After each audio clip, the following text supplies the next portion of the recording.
Alguém gostaria de fazer uma oração, ou então de colocar aí alguma intenção, né, de oração, para a gente poder orar junto, interceder? Tem um grupo de orações lá, né? A gente vê que tem muitas pessoas passando por dificuldades de saúde, e o momento que a gente passa realmente é um momento crítico. Então, é sempre bom a gente interceder por essas pessoas também. Mas se alguém tiver alguma intenção específica e quiser falar para a gente, né, orar junto.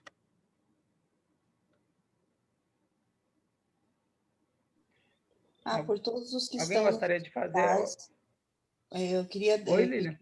uma intenção por todos os que estão nos hospitais, né, sofrendo com essas doenças, principalmente a Covid, e por aqueles que estão sofrendo com outros males também, físicos, mentais, espirituais, ou, né, na alma, tendo dificuldades mesmo de fé. Então, por todas essas pessoas com dificuldades. Amém. Vamos orar por eles. Mais alguém?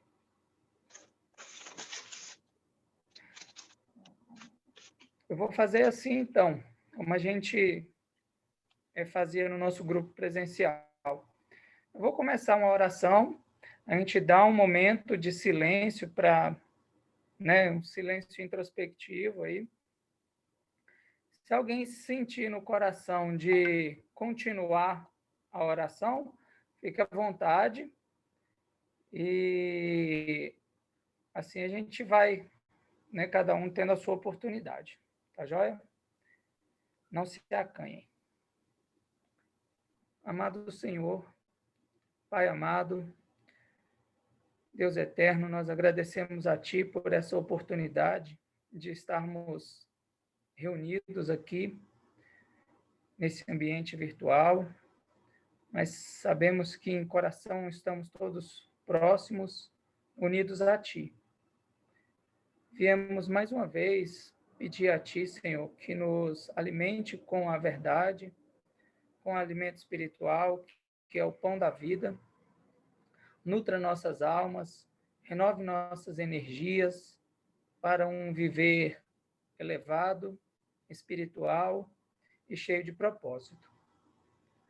Agradecemos a Ti pela nossa saúde física, pela nossa saúde mental e pela busca que cada um tem feito. Te pedimos que nos ajude dando ânimo, dando vigor espiritual para que cada um continue na sua jornada, vencendo os obstáculos que se apresentam a cada dia.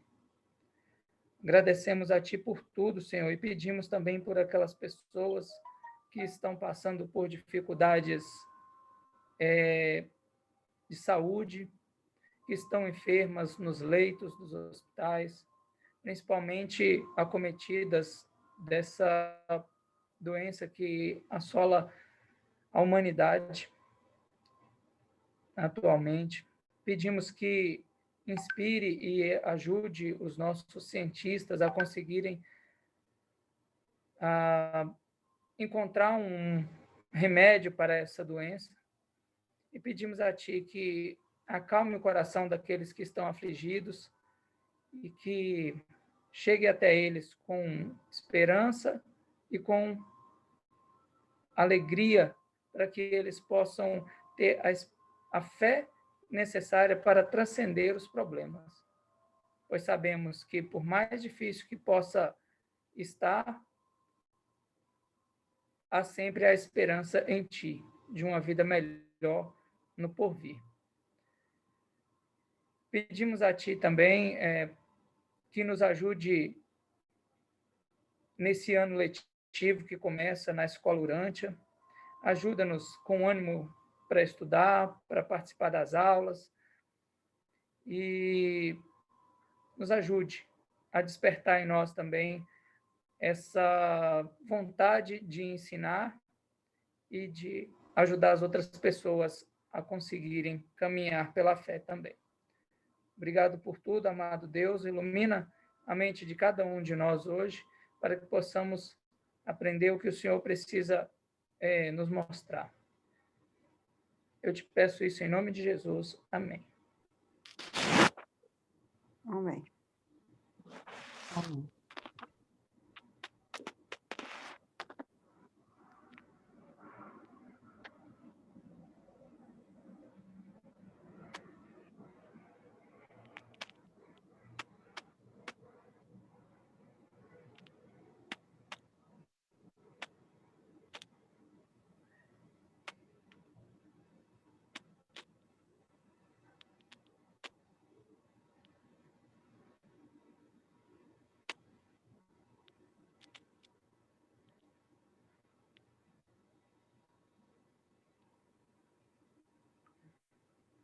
Irmã Vânia. Que linda. Seja bem-vinda.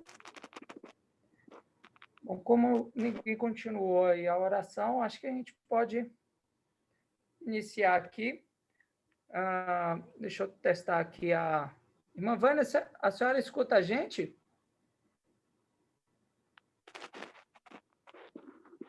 Oi? O áudio dela está conectando ainda. É.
Boa noite a todos. Boa noite, Vânia, Lilian, Fábio. Boa noite, Fernando. Opa! Boa noite, Vânia. Boa noite, Fernando. Me atrasei, viu, gente? Nossa, fiquei desesperado aqui. Cheguei a tempo. Adriano, não sei se você está falando alguma coisa para nós aí, mas o teu microfone está fechado, viu? Aí, ótimo. Acho que conseguem ouvir agora? Sim, agora está normal. Estamos ouvindo, Beleza. Adriano. Então, dá boas-vindas aí a todos. A gente já fez uma breve oração. Tá? Hoje, o tema, pessoal, é o caminho da salvação. Assim, esse tema, essa reunião de hoje, ela não pretende fazer, como de costume, uma passagem aí por vários textos do livro. Ela vai ficar mais reunido aqui no documento 5, e a gente buscar aqui, muitas vezes, colocar luzes com outros textos, ou até mesmo com passagens que a gente já tem de cabeça. Mas eu acho que vai ser bem bacana. Bom, caminho da salvação. Esse tema, ele já nos desperta aqui uma pergunta, né? Salvação de quê? Né? A gente fica pensando assim, às vezes fica vago falar caminho da salvação. Mas de que salvação o livro trata, né? Salvar de uma vida triste, salvar tem N possibilidades, né? E, bom, eu acho que o livro ele tem toda a capacidade de nos salvar de todas essas coisas que nos rodeiam, né, que sejam ruins, mas principalmente de salvar o homem de um fim fatídico.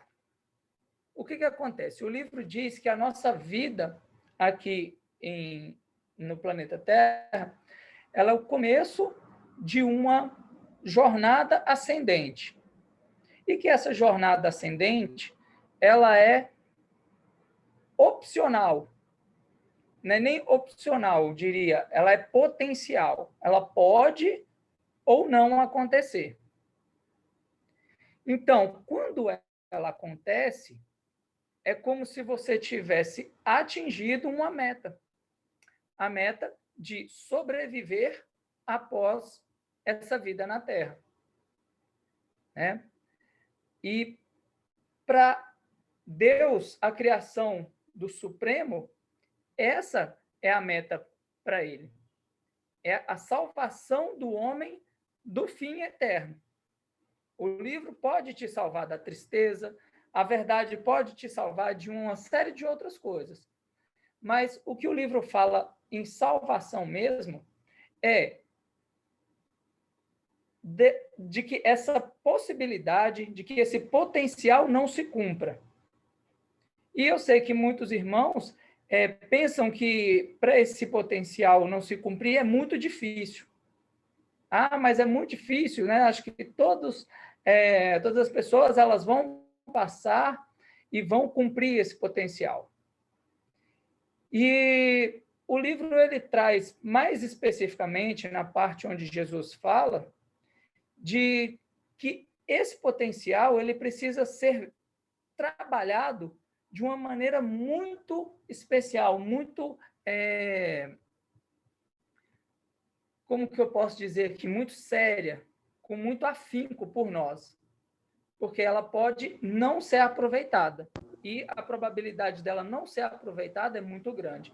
Tanto que Jesus chama esse caminho, né? Chama não, ele fala a respeito daquele ditado que o povo hebreu tinha, do caminho estreito e do caminho largo, ele fala que esse ditado ele tem bastante verdade.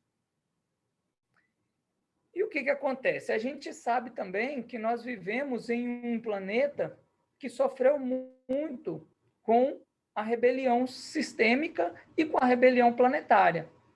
E que, se a verdade ela fosse como uma luz, poucos raios chegaram até nós até então. E a maioria dos raios de luz da verdade que chegaram antes de Jesus, eles foram perdidos. Tanto pelo tempo que se passou sem uma nova revelação, quanto pelo trabalho do príncipe planetário rebelde, que até hoje se encontra no nosso planeta. E a gente vê, né, pelas histórias do livro, as histórias de Adão e Eva, a própria história de Jesus, que Caligástia, né, e os seus sequazes ali, eles não medem esforços para afastar as pessoas da verdade.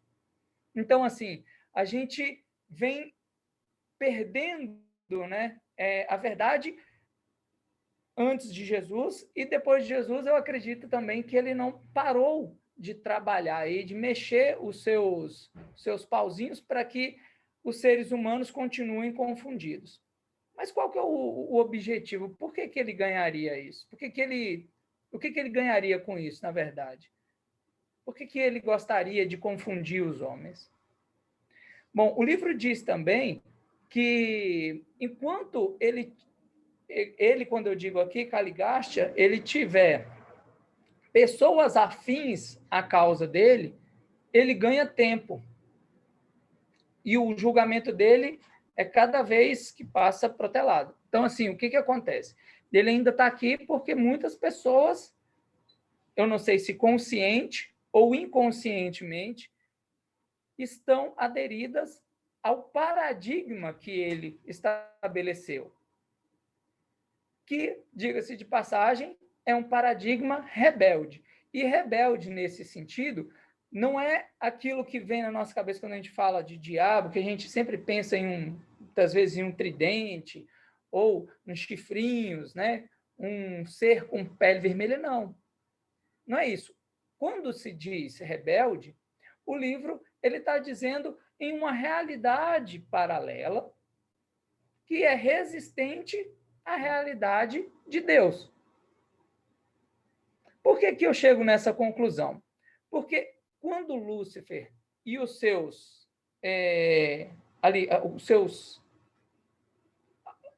as inteligências que se aliaram a ele, eles falaram desse outro paradigma, dessa outra realidade, muitas personalidades elevadíssimas, elas também se rebelaram junto com ele. E assim, na minha concepção, para personalidades tão elevadas se rebelarem contra Deus de uma maneira assim tão esdrúxula como, olha, eu acho que Deus não tem razão, acho que ele não existe, acho que simplesmente assim chegar com essa conversa não persuadiria tantas personalidades como persuadiu. Então, a concepção que eu tenho é que essa rebeldia, ela nasce de uma verdade paralela, que é muito parecida, porém não conduz ao mesmo lugar. Ao passo que, quando eu abraço essa realidade paralela, eu deixo automaticamente de seguir a realidade verdadeira, né? O caminho da verdade. E quando eu fico nessa realidade paralela e crio nela ali a minha realidade, eu me torno resistente à verdade revelada. A gente viu pelo exemplo de Jesus que ele decidiu viver a vontade do Pai, que ele decidiu seguir fielmente o caminho do Pai. E a gente viu como foi a vida de Jesus. A vida de Jesus, ela foi uma vida de abnegação e de trabalho, principalmente um trabalho voltado aí a revelar essa verdade. Então, mais um ponto que me leva a perceber a importância dessa realidade que ele está trazendo no lugar do que a gente vive. Ele vem estabelecer um novo paradigma, uma nova realidade. E Jesus falou para a maioria das pessoas que chegavam para ele, mas principalmente para os seus discípulos, que eles tinham uma grande dificuldade de compreendê-lo, porque eles vinham tentar compreender as palavras dele com base em informações que eles já tinham. Eles queriam construir um novo conhecimento em cima do conhecimento velho. Ele falou que isso é incompatível, que não dá para fazer. Para fazer uma analogia aqui, se fosse em nosso cérebro um computador, seria necessário desinstalar um sistema operacional que faz essa máquina rodar e instalar um novo. Jesus falou para eles que era necessário nascer de novo, né? Nascer de novo significa começar novamente a aprender tudo de novo. Ou seja, resetar, eu já falei esse termo aqui, resetar a máquina e iniciar de novo, como crianças, aprender novamente. Muitas vezes, um conceito que a gente tem hoje na nossa mente, pré-estabelecido, de forma espiritual, ele representa outra coisa. Eu vou dar um exemplo. Na Bíblia, ou no livro de Urântia, a palavra igreja, ela tem um significado. Mas na minha cabeça, quando alguém fala igreja, automaticamente aparece a imagem de um templo. E geralmente com 2 torres e uma cruz no centro. Então, assim, eu tenho na minha cabeça um paradigma de que igreja seja um templo. Mas, espiritualmente falando, essa palavra, ela representa um organismo vivo, só que espiritual, de pessoas renascidas do Espírito, que são chamadas de corpo de Cristo, porque elas cedem o seu corpo para que Deus faça, através delas, a sua vontade. Olha como são duas conotações diferentes para a mesma palavra. Uma é a conotação material, a outra é a conotação espiritual. Então, eu tenho a conotação material de igreja, um templo onde as pessoas se reúnem. A conotação espiritual, a união de crentes na boa notícia de Jesus e que fazem a vontade de Deus, cedendo o seu corpo para que ele opere através delas a verdade. Então, esse é um exemplo dessa realidade que precisa ser esclarecida na nossa mente, para que a gente possa, através dessa aquisição de novos significados, ascender a novos valores. O livro fala de coordenação do conhecimento planetário. Então, coordenar o meu conhecimento se eu tenho um conhecimento nessa direção e o livro me mostra um conhecimento nessa direção, eu vou pegar o meu conhecimento e vou coordenar com o conhecimento revelado. Se eu coordeno os dois, eu estou antenado com a verdade. Se eu estou antenado com a verdade, se eu conseguir compreender isso, eu posso agora colocar esta verdade para fazer efeito através da minha vida. Eu instalo essa verdade na minha vida e vivo essa verdade no meu dia a dia. Isso tem um impacto na sociedade onde eu vivo, isso vai gerar um impacto em tudo o que eu estou inserido. Por quê?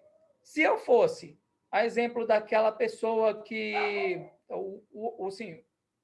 o adúltero, que chegou até Jesus, prestes a ser apedrejado pela religião, eu me encontrei com Jesus e ali eu adquiri novos significados para a minha vida. Após adquirir esses significados, eu percebi novos valores. Antes, os meus valores, os valores que eu tinha, eles me levavam a tomar decisões que me causavam muito sofrimento, para começar por aí, me causavam sofrimento e também me afastavam de Deus. Mas quando eu coordenei o meu estilo de vida a Jesus, isso não só me livrou do sofrimento, como também me colocou num caminho de progressão, um caminho que foi aberto pela graça de Deus e que eu posso progressivamente ir ganhando mais e mais experiência nesse caminho. O resultado de ganhar experiência nesse caminho é que, à medida que eu adquiro conhecimento, à medida que eu adquiro capacidade de dominar através da minha mente o meu corpo, e à medida que eu consigo permitir que Deus ele ilumine os meus passos, eu vou me tornando um agente divino na Terra. O que significaria isso em maneira prática? Significaria que Jesus ele ascendeu ao céu e distribuiu a sua pessoa, o seu corpo, por todas aquelas pessoas que agora são ouvido, olho, boca, nariz, mãos dele. O livro fala em algum ponto, que eu não vou me lembrar agora qual que é a passagem certa, de que se a gente tiver alguma dificuldade nisso, a gente pode trocar a nossa mente pela mente de Jesus. Essa mente é o conhecimento, é a coordenação do conhecimento. Quando você coordena seu conhecimento a Deus, através da sua vontade, você pode abrir mão de um paradigma e caminhar em outro.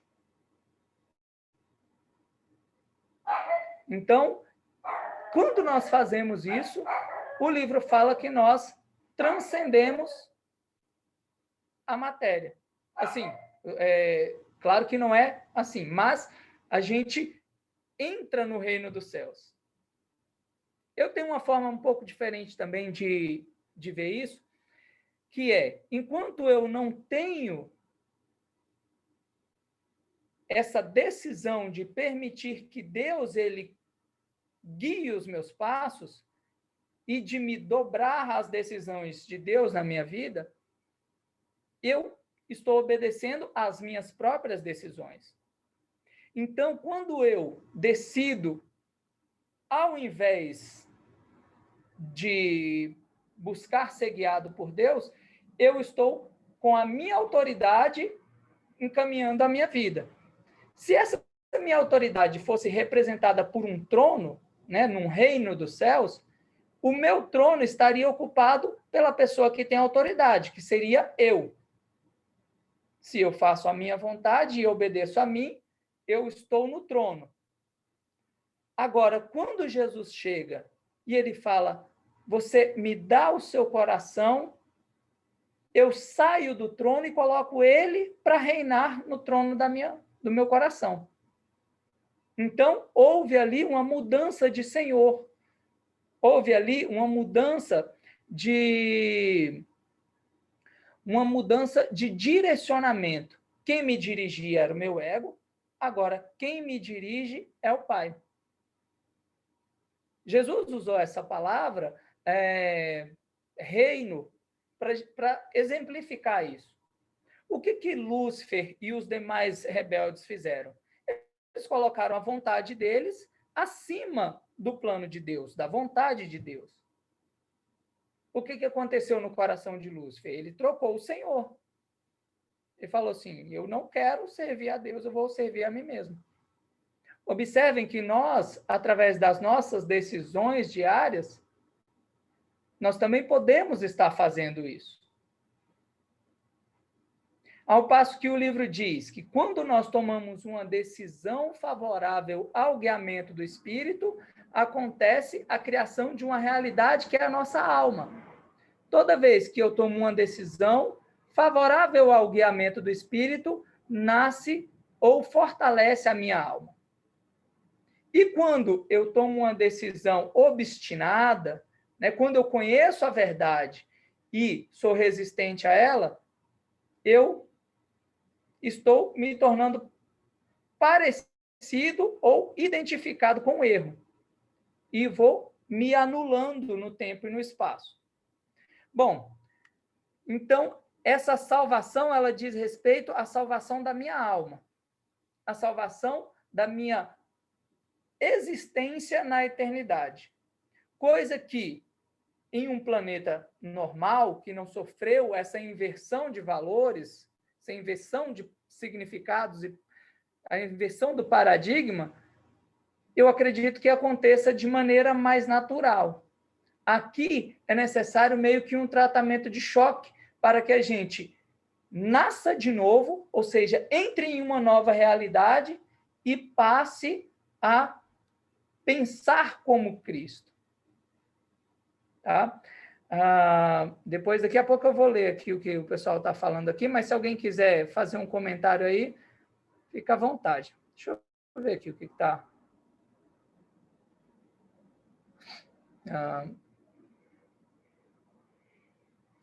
Aqui, ó, o Fernando falou o seguinte, a adesão aos propósitos caligastianos sempre vai estar presente nos humanos da Terra, infelizmente. E eu acho que isso aqui que o Fernando falou é algo muito sutil.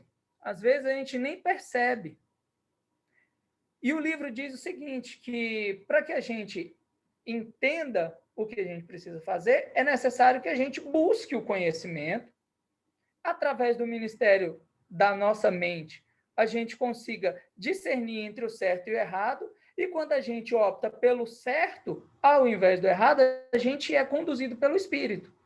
É por isso que existe a revelação da verdade, para nos livrar do erro.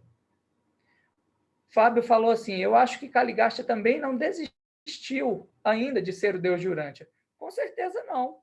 Com certeza não, pelo contrário, ele deve se achar ainda o Deus de Urântia, né? Aí o Fernando falou que ele é irredutível e orgulhoso e não vai desistir desse propósito.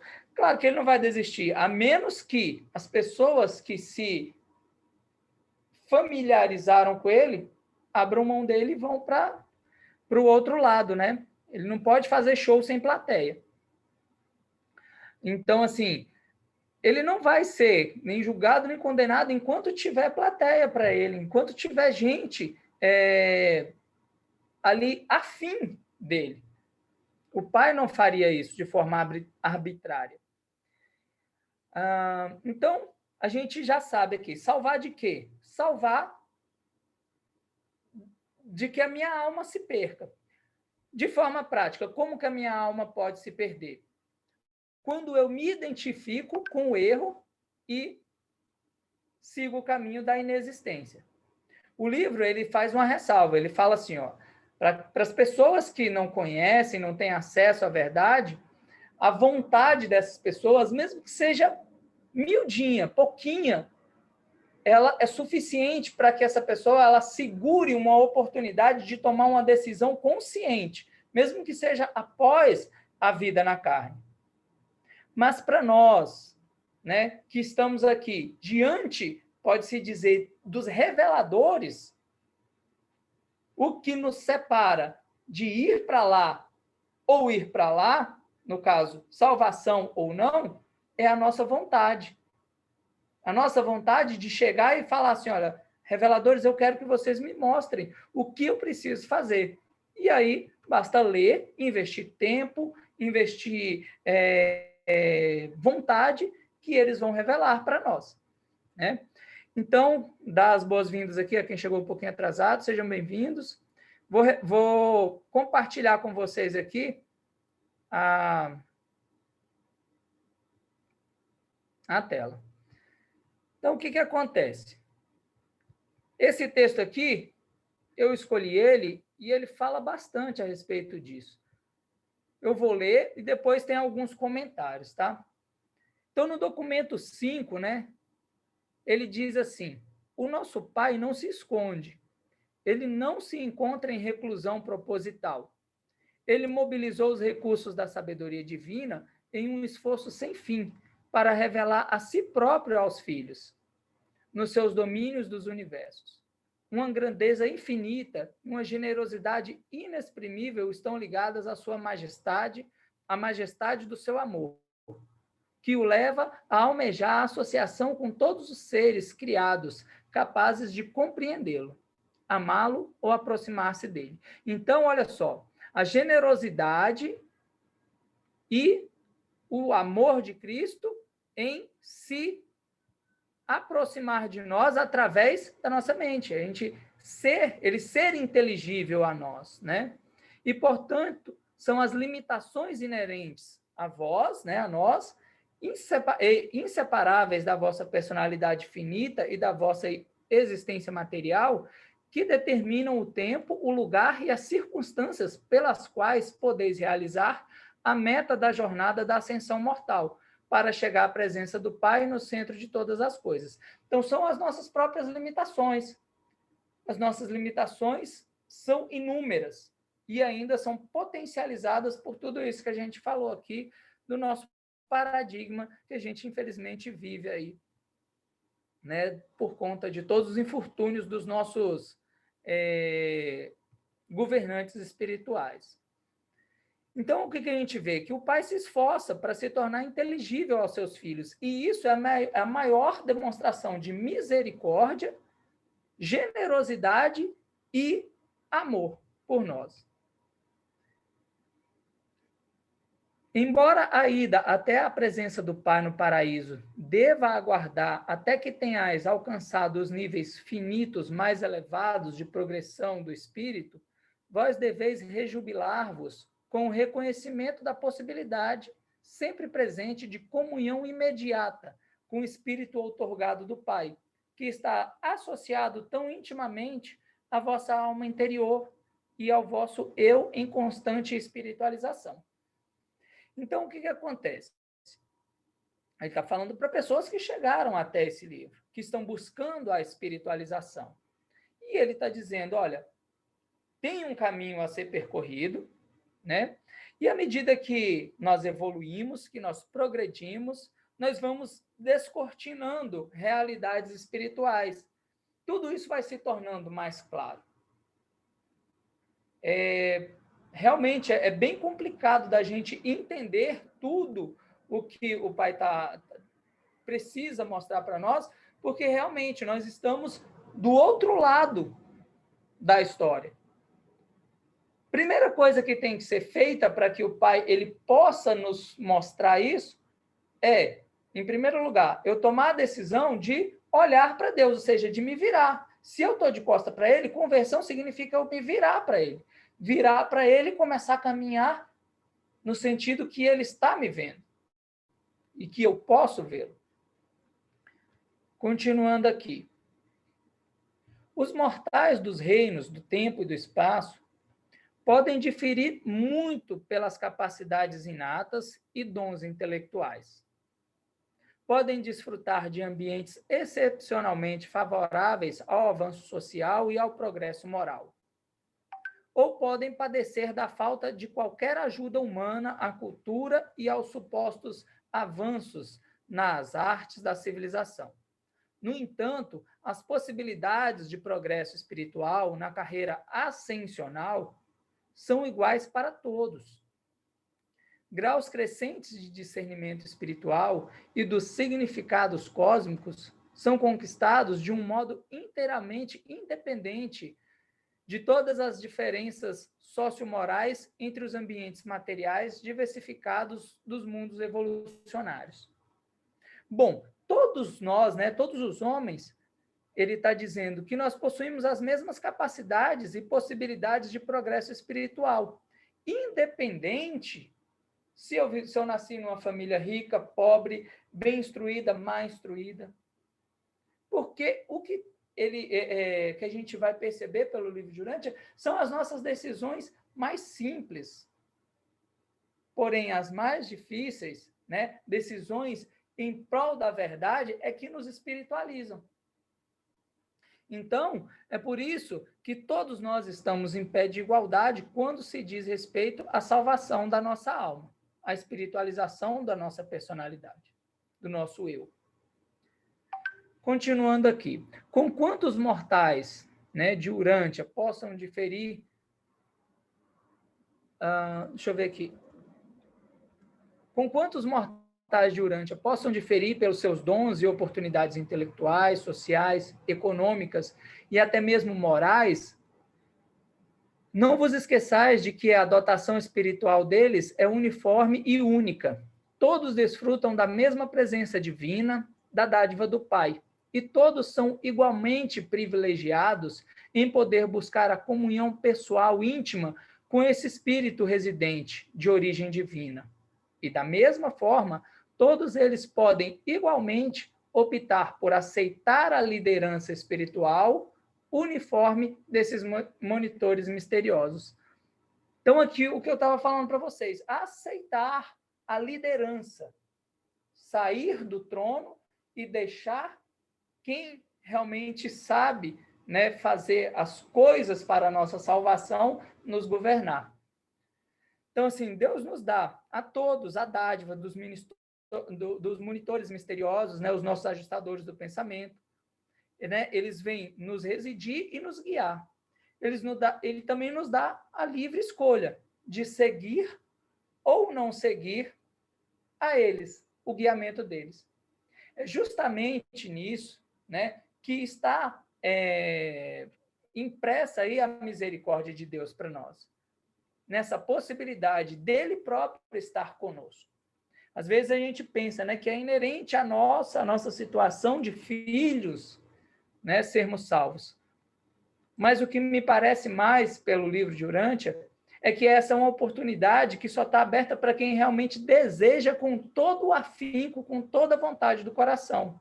E todo aquele que desejar, mesmo que um pouquinho só, menos, e que tenha acesso ao conhecimento, mas não demonstre isso, agarrando isso com todas as suas forças, essa pessoa, ela parece que não é digna do reino. Jesus falou uma vez o seguinte, que quando você encontrar o reino do céu, você deve vender tudo o que você tem para abraçar aquela grande herança espiritual.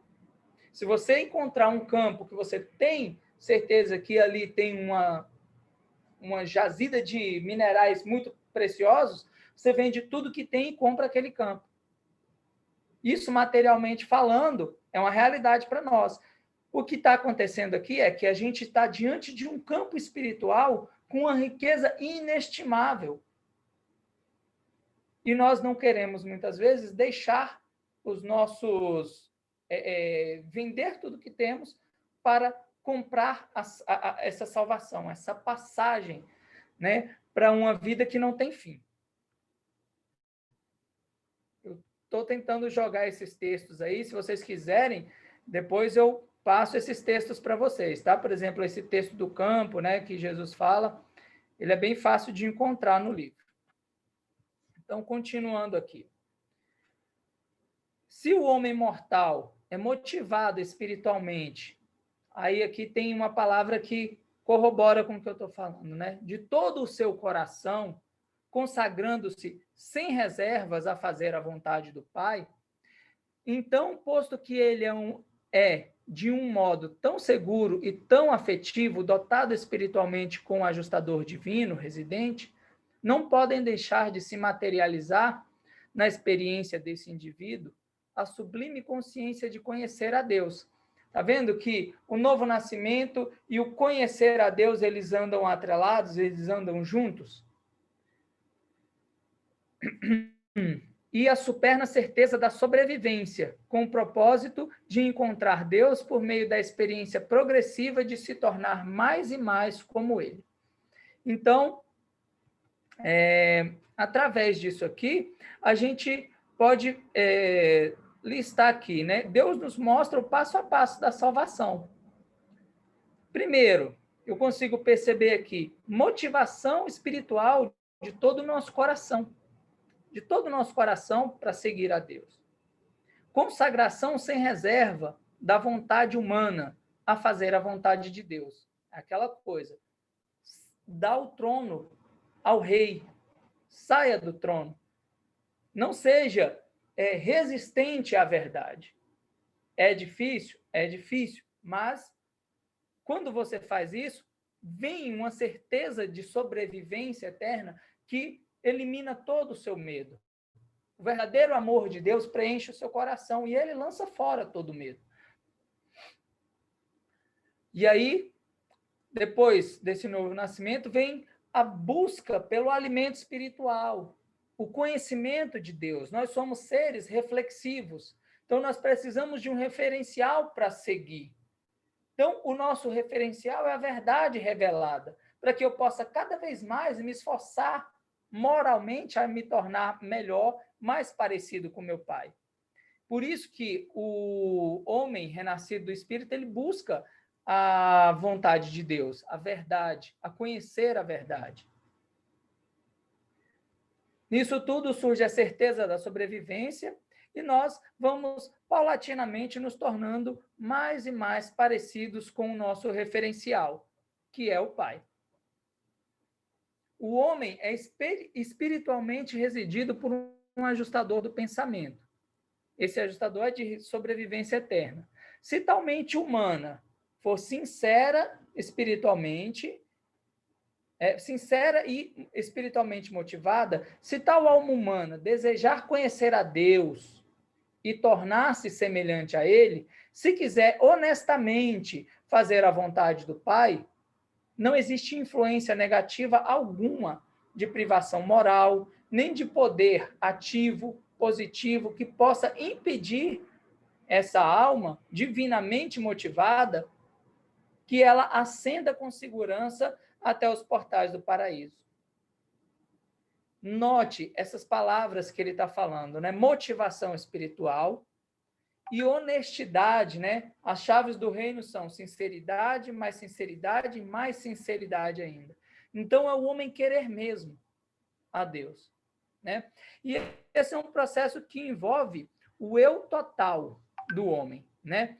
Isso vai envolver as suas emoções, vai envolver os seus pensamentos, as suas motivações, o corpo, a mente, né? Que a mente é a arena das escolhas, é a arena das decisões. É ela que discerne ali os significados. E é ela que vai falar assim, não, eu vou para cá, eu vou para lá. A alma. Então, assim, não é algo isoladamente espiritual, como alguns irmãos pensam, né? De interiorização e sem busca do conhecimento. Não é isso. Não é algo místico. Não é algo que acontece de forma automática também, sem a ação prática do indivíduo, né? De buscar o conhecimento sobre Deus. Não é algo alheio à verdade revelada. Por isso que Deus se revela sempre ao homem. A pessoa que almeja a Deus busca incessantemente por ele, né? Quem quer algo verdadeiramente não mede esforços, né, para conseguir. Então, o homem renascido do Espírito, ele se alimenta da verdade. Através do conhecimento revelado, ele põe à prova a sua realidade, a realidade que ele vive. E torna-se, né, um verdadeiro guerreiro na arena da escolha, né, do aperfeiçoamento diário. A cada conceito adquirido, né, a cada novo valor adquirido, uma nova batalha é travada também, né? E ele se torna um pouco mais próximo da sua meta, né, que é ser perfeito como Pai, através dessas decisões. Então, esse homem, ele aprende a amar aqueles que ele não amava, né? E aprende a amar, principalmente, aqueles que o ajudam a entender os seus erros. Um detalhe sobre a minha pessoa é que antes de conhecer, né, o livro de Urântia, ou conhecer a Jesus da maneira que o livro mostra, é que antes eu ficava muito irado com aquelas pessoas que me ajudavam a compreender a verdade e que, até eu compreender a verdade, elas me ajudavam a direcionar os meus passos. Falavam assim, cara, você está errando, não é assim. Me criticavam para o meu bem. E eu aprendi que, através dessas críticas, foi que eu pude ascender a um conhecimento libertador. Então, isso, né, falar o que a pessoa precisa ouvir para que ela cresça, é a maior declaração de amor que uma pessoa pode fazer para outra. Então, aqui é onde a gente vai começar a discernir os verdadeiros amigos, aqueles que realmente buscam o seu bem, e aí eu digo aqui, o bem material, ele é um bem a longo prazo. O bem espiritual, ele é um bem que transcende a matéria. Então, quando nós dizemos amar alguém e não fazemos de tudo para que essa pessoa ela ascenda a um nível espiritual mais elevado, através da compreensão do seu erro e a possibilidade de acerto, quando a gente vê a pessoa errando e não fala nada, de certa forma nós somos partícipes do erro dela, por omissão. Então, a gente pode perceber que os nossos verdadeiros amigos, os nossos verdadeiros irmãos, aquelas pessoas que realmente nos amam, são aquelas que nos criticam para o nosso bem. Aquelas que não medem palavras para nos mostrar que nós estamos no caminho errado. Isso pode até doer no momento, mas depois gera vida espiritual em nós, né? Então, esse novo homem, né, esse novo homem renascido, ele gosta de ser repreendido quando erra, pois ele dá valor ao caminho que é reto, ao caminho que é perfeito.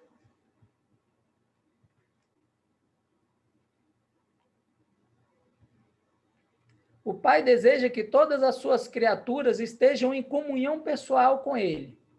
Aí é claro que não é só o conhecimento. Esse conhecimento faz com que você se aproxime de Deus e que você esteja em comunhão com ele sempre. Comunhão de adoração. A adoração que a gente faz aqui, principalmente, a principal adoração é reconhecer a realeza de Deus e a minha servidão, porque eu nada sou. Então, quando eu devolvo a ele e cedo o meu corpo para ele, essa é a verdadeira adoração. Pai, viva em mim. Quando você faz isso, espiritualmente falando, né, quando você cede a sua vida para que Deus possa fazer a vontade dele em ti, espiritualmente falando, você está se ajoelhando em reconhecimento sincero da realeza de Deus. Você está colocando-se de joelho em adoração ao Pai.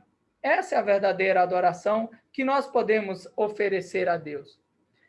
Vou dar uma pausa aqui para ler um pouquinho aqui do que o pessoal está falando aqui nos comentários.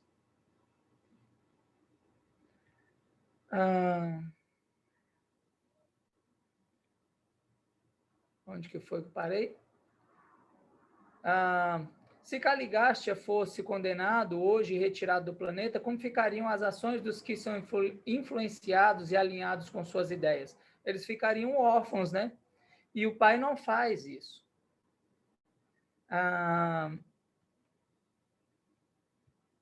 Eles ficariam órfãos e o Pai não faz isso, né? O amor de Deus, sua misericórdia e paciência são eternas, né? Longânimas. Deus está atento à nossa fé sincera.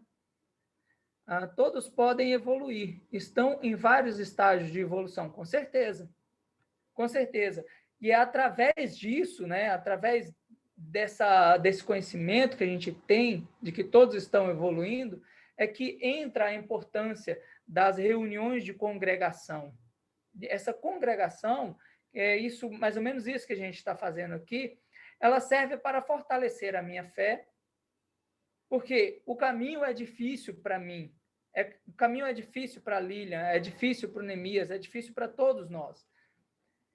Quando alguém está nesse caminho conosco, fica mais fácil da gente ir por esse caminho junto com outra pessoa. Então, quando alguém vem aqui e confessa sua fé a um Deus que, mesmo que eu morra para mim mesmo, eu quero segui-lo, isso me faz ascender a um nível de fé maior ainda. Então, isso é congregar. Não é só se reunir, é congregar com, olha, irmãos, vamos pagar o preço pela verdade, pela beleza, pela bondade. Vamos combater o engano. Vamos viver a vida que o Senhor propôs para nós. Olha como isso dá uma energia espiritual para que a gente possa crescer como corpo. Então, é muito importante que a gente esteja, né, dessa forma, congregando, mas sempre falando a sã doutrina, a verdadeira doutrina, o verdadeiro ensinamento, prestando atenção ali no significado das palavras, compreendendo o que ela quer dizer e tentando trazer para nós os pontos aplicáveis e comparando com a nossa vida. Será que eu tenho feito isso? Será que eu não tenho? Porque é através disso que a gente pode descobrir novos valores morais que nos ajudam a caminhar para frente.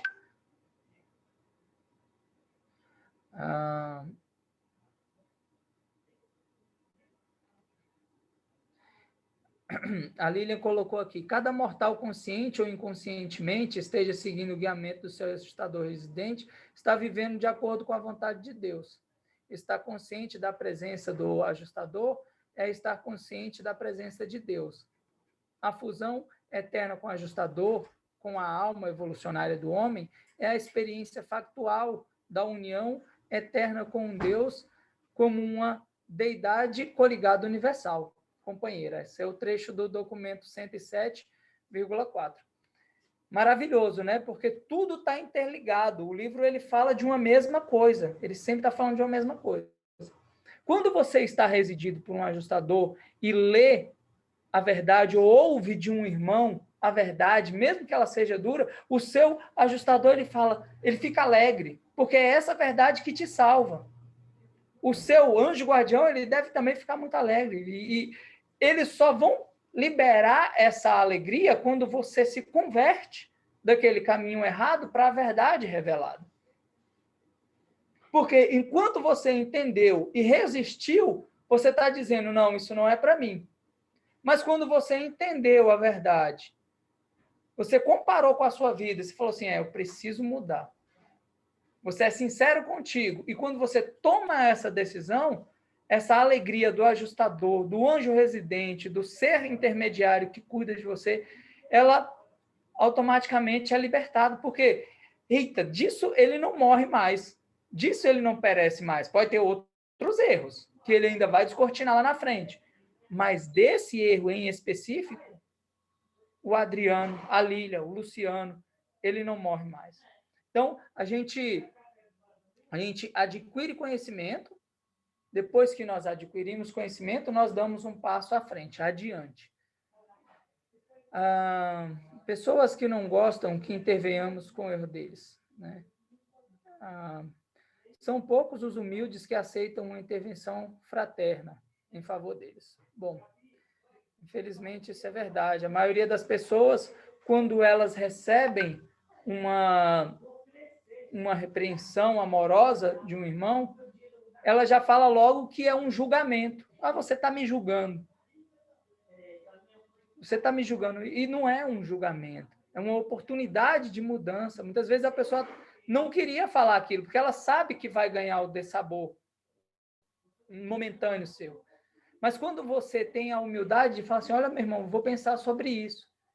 E tem a sinceridade consigo próprio, você vai chegar, autoanalisar-se, e depois você vai chegar para essa pessoa e falar assim, olha, graças à sua conversa que você teve comigo aquele dia, eu pude perceber que eu errava. E hoje eu não erro mais. Esse é o verdadeiro irmão. Esse é a verdadeira pessoa que te ama. Aquele que vê você errando e fala, não, eu aceito esse cara. Só aceitar a pessoa. Além de ser um covarde, de não te falar a verdade, ele não quer o seu bem. Deixa que ele descobre a verdade sozinho. Poxa, é assim que você me ama, meu colega? Eu estou aqui fazendo um tanto de coisa errada, você está vendo que eu estou fazendo errado, você não me ajuda. É assim que você me ama? Mas eu te aceito como você é. Obrigadão aí, viu? Pelo seu amor, me aceitar. Não é assim, gente.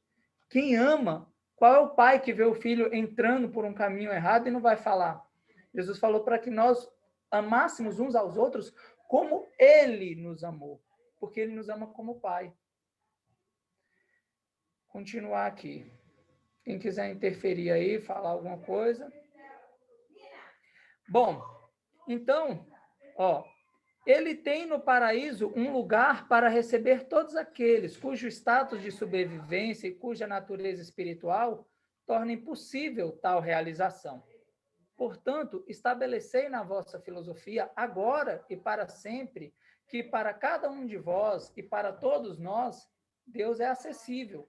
O Pai é alcançável. O caminho está aberto. Olha aí, essa é a verdadeira misericórdia de Deus. As forças do amor divino, os modos e os meios de administração divina estão todos interligados no esforço de facilitar o avanço de cada inteligência merecedora de todos os universos, até a presença do Pai no paraíso. Gente, essas palavras têm sentido. Olha só o que eles estão falando aqui. Então, o caminho de Deus está aberto. E praticamente todas as inteligências criadas, todas as personalidades celestiais, elas trabalham de forma coordenada com essa meta, né, de proporcionar aos mortais a oportunidade de alcançar a Deus. Por que isso é tão importante? Porque a concretização disso é também a concretização da deidade suprema. Isso é um dos principais, se não o principal trabalho em todo o universo revelado, né? O Pai não se oculta espiritualmente, mas tantas as suas criaturas têm escondido a si próprias nas brumas das suas próprias decisões obstinadas, que, num dado momento, se encontram separadas da comunhão com seu espírito e com o espírito do seu filho. Então, quanto mais a gente resiste à verdade e se obstina naquele caminho que a gente escolheu seguir, a gente se afasta também de Deus. É como se ele estivesse aqui, olha, vem comigo, e você fala, vou nada. É assim que a gente precisa se converter diariamente. A gente precisa ascender diariamente, através dessas decisões.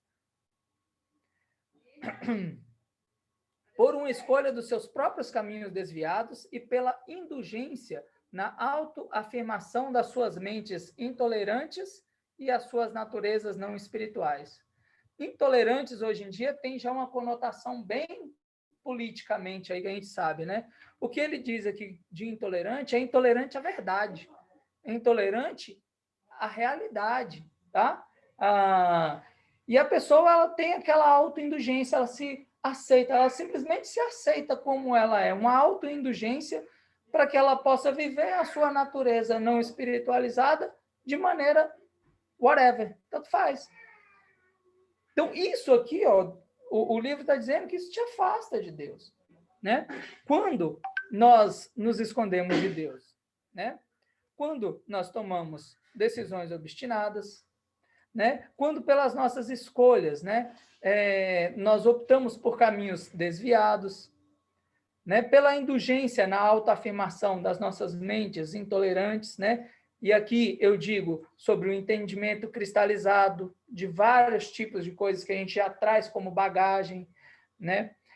Intolerância à verdade, porque a verdade ela vem mudar o meu eu, vem tirar a minha personalidade daquele marasmo espiritual, daquela sombra e água fresca, e me colocar numa situação onde eu preciso caminhar para frente, onde eu preciso exercitar minha mente, exercitar o perdão, deixar que Deus entre na minha vida e faça a vontade dele.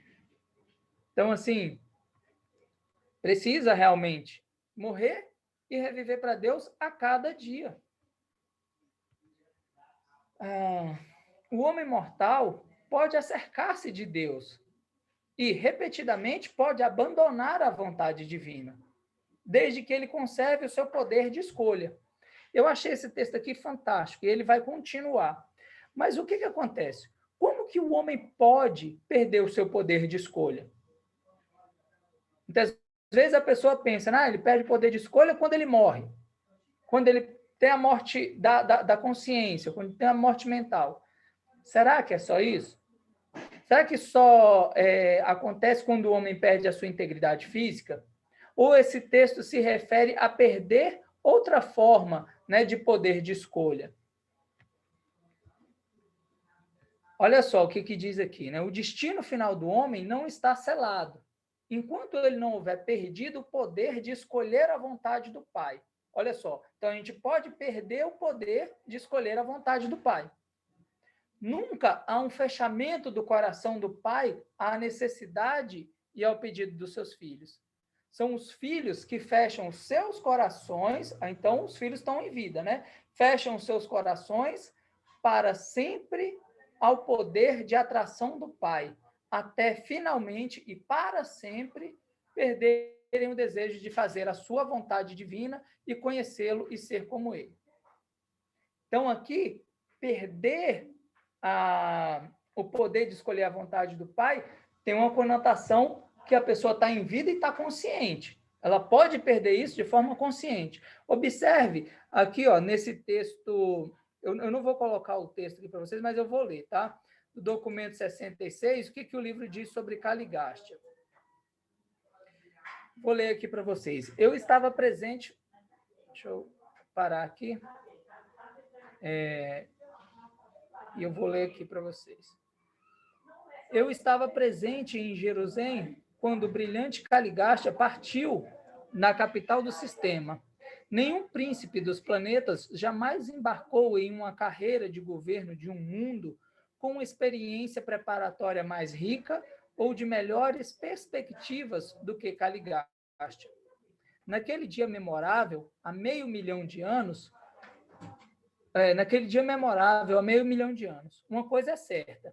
Enquanto eu executava minha missão de colocar a narrativa daquele evento nas transmissões do universo local, sequer por um momento jamais eu alimentei sequer a mais leve ideia de que esse nobre Lanonandek, dentro de tão pouco, iria trair a sua missão sagrada de custódia planetária e mancharia tão horrivelmente o nome honrado da sua elevada ordem de filiação do universo. Eu realmente considerava Urântia como estando entre os 5 ou 6 mais afortunados planetas de todo Satânia, posto que teria uma mente tão experiente, brilhante e original no governo dos seus assuntos mundiais. E eu não compreendia, então, que Caligástia estava insidiosamente morrendo de amor por si próprio. E também, então, eu não compreendia ainda plenamente as sutilezas do orgulho da personalidade. Olha aí. Aí está a chave para a gente entender o que ele quer dizer em perder o poder de escolha.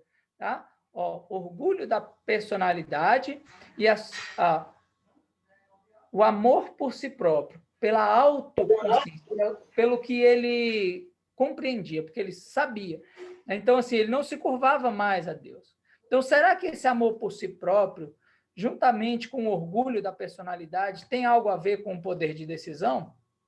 Né? Será que o poder de decisão para se arrepender, né, de uma pessoa orgulhosa e cheia de si fica comprometido? Será que uma pessoa que esteja vivendo equivocadamente no erro, ela pode voluntariamente escolher o caminho do erro ao se deparar com as implicações de assumir o seu engano? Né? Quais qualidades essa pessoa deve ter para conseguir voltar atrás e se arrepender?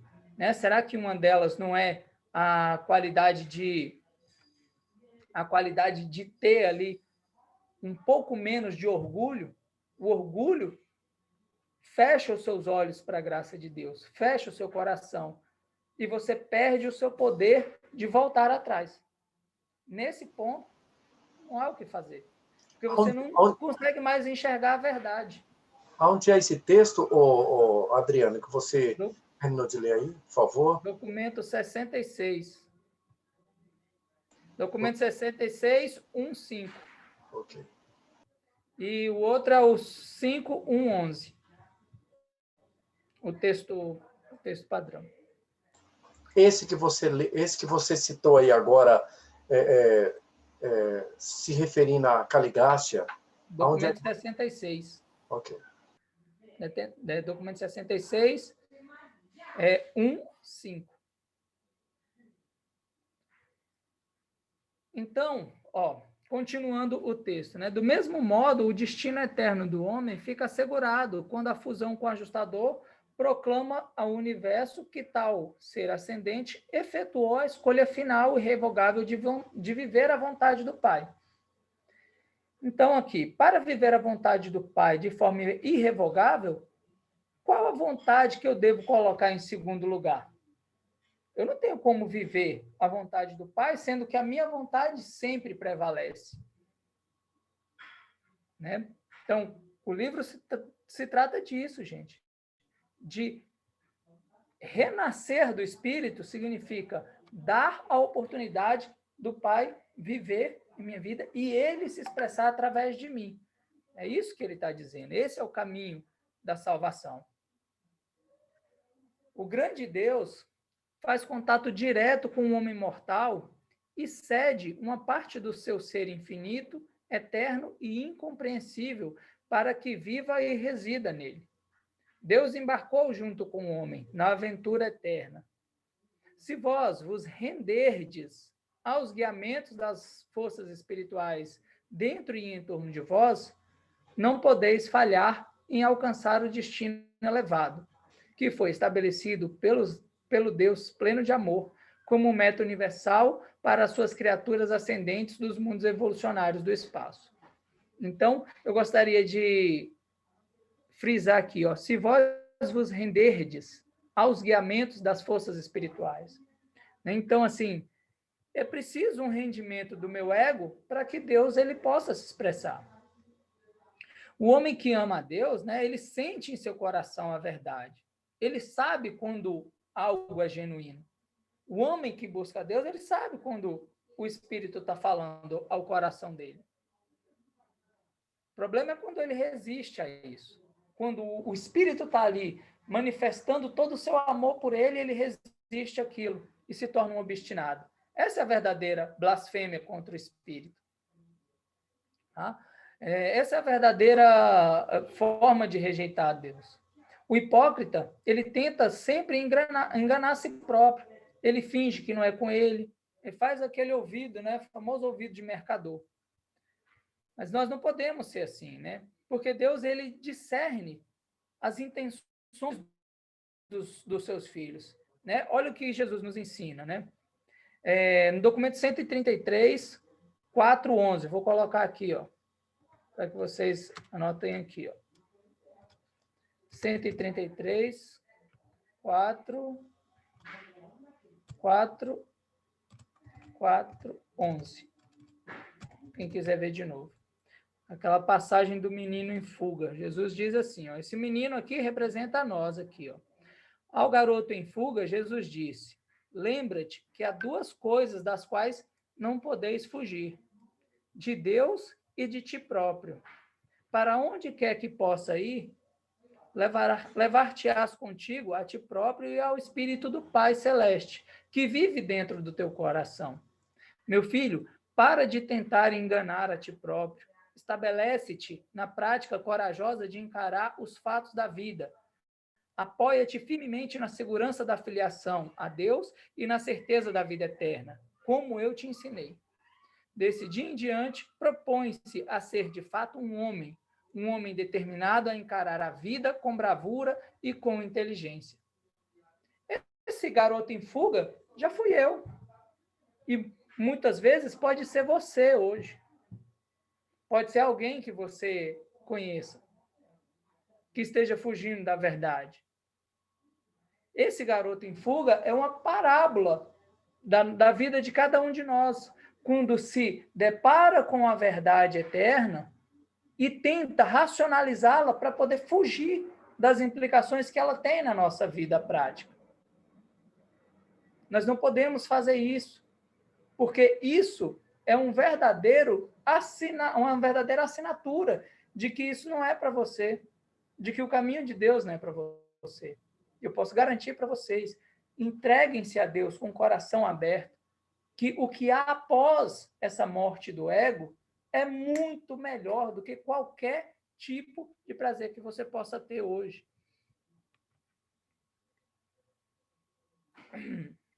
E agora, para finalizar, observem esse exemplo de Jesus. Com o passar dos dias, Jesus concebeu com clareza crescente a espécie de revelador da verdade que ele se tornaria. Ele discernia que o caminho de Deus não seria o caminho mais fácil. Começou a compreender que era possível que o cálice do remanescente da sua experiência humana fosse amargo, mas decidiu-se a beber dele. Jesus é o nosso principal e o nosso maior exemplo.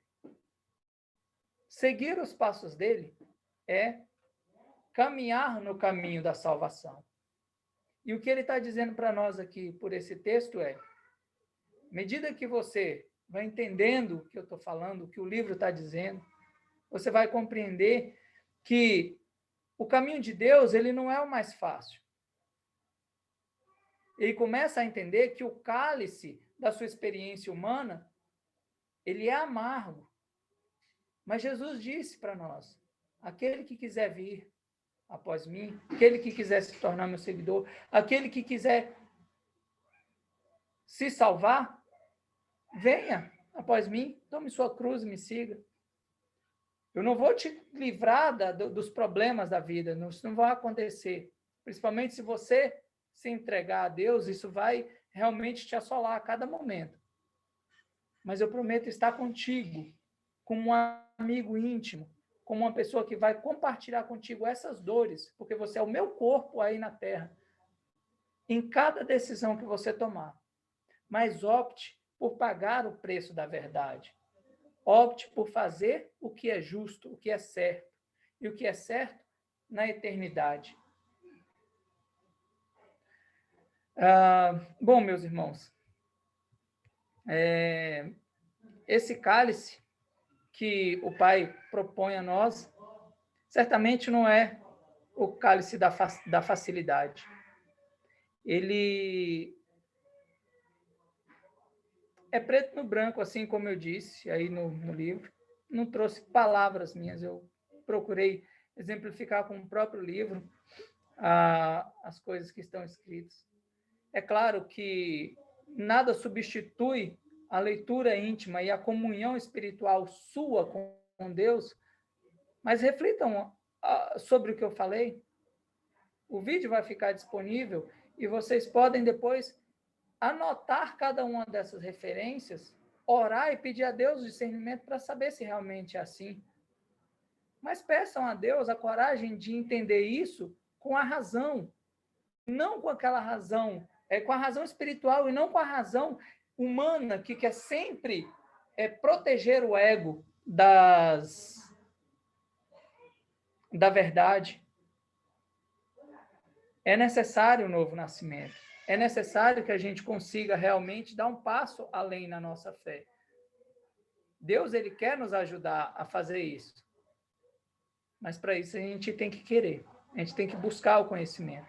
E todos aqueles que buscam sinceramente, eu garanto para vocês, não há nenhum tipo de força, seja aqui na Terra ou supranatural, que pode te parar. Se não tiver uma pessoa que vem aqui para te ensinar a verdade, ou então para ensinar o que está no livro, Deus envia um anjo. Eu tenho certeza que assim como ele enviou, ele pode enviar hoje ainda. Mas você não fique enganado. Busca com sinceridade a Deus. E se você ainda não fez, que muitas vezes a gente lê o livro, mas ainda não fez essa escolha crucial que o livro fala, essa escolha crucial, faça essa escolha de todo o seu coração, seja sincero com Deus e não perca tempo, porque a nossa vida, ela é um breve instante. A gente está aqui, muitas vezes, na segurança do nosso lar, mas é uma segurança que ela não livra a nossa alma. Então, não perca tempo para fazer a sua escolha. Escolha hoje mesmo, escolha agora a seguir a Deus. Esse é o caminho da salvação. O demais ele faz. Se coloque nos braços dele, deixa que ele vai te falando, ele vai te mostrando. E não fique chateado quando alguém, muitas vezes, trouxer um texto duro para você. Seja sincero, vá para o seu quarto, dobre os seus joelhos espirituais diante de Deus e fala assim, Senhor, me ajude. Eu tenho certeza que ele vai segurar na sua mão e vai te levar ao melhor caminho. Vamos ver aqui o que o pessoal colocou aqui. Nos dias de hoje, esses tempos tão difíceis e estranhos, chamar a atenção de algumas pessoas é quase como se as chamasse para briga ou fazer dessa pessoa um potencial inimigo. Prudência em falar com as pessoas deve ser a nota tônica do relacionamento cordial nos dias atuais. Saber falar, né, é importante. Mas quando a palavra, né, quando o conteúdo da palavra, ele é amargo para aquele que ama mais ao mundo do que a Deus, pode falar cantando, meu amigo. Que quando ele entender o que você quer dizer, vai ser uma ofensa do mesmo jeito. Ainda mais se a pessoa ela for resistente à verdade. Aí que ela não vai querer. Pode falar cantando, passando a mão na cabeça da pessoa. Não é como você fala. É o conteúdo da mensagem. Então, é importante saber falar. Sim, sempre com amor, com respeito, mas o conteúdo da palavra machuca demais aqueles que não aceitam. Por que machuca? Porque o ajustador fala que aquilo é verdade, mas a pessoa não aceita. E toda palavra dita, ela tem um peso um peso que faz a pessoa falar assim, cara, eu não estou seguindo a Deus.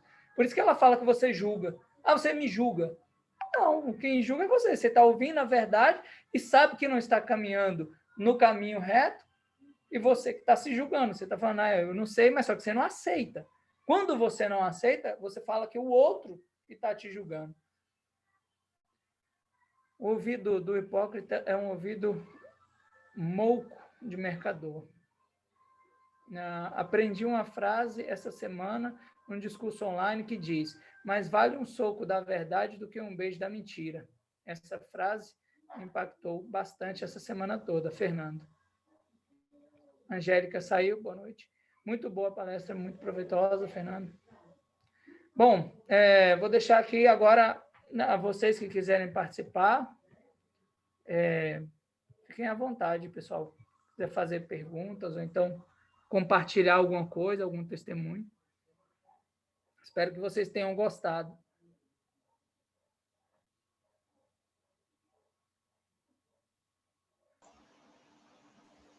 Irmão Adriano, eu queria que o irmão falasse um pouco. Em uma conversa que eu tive com o irmão disse assim, que a blasfêmia contra o Espírito Santo é um pecado que não tem perdão, né?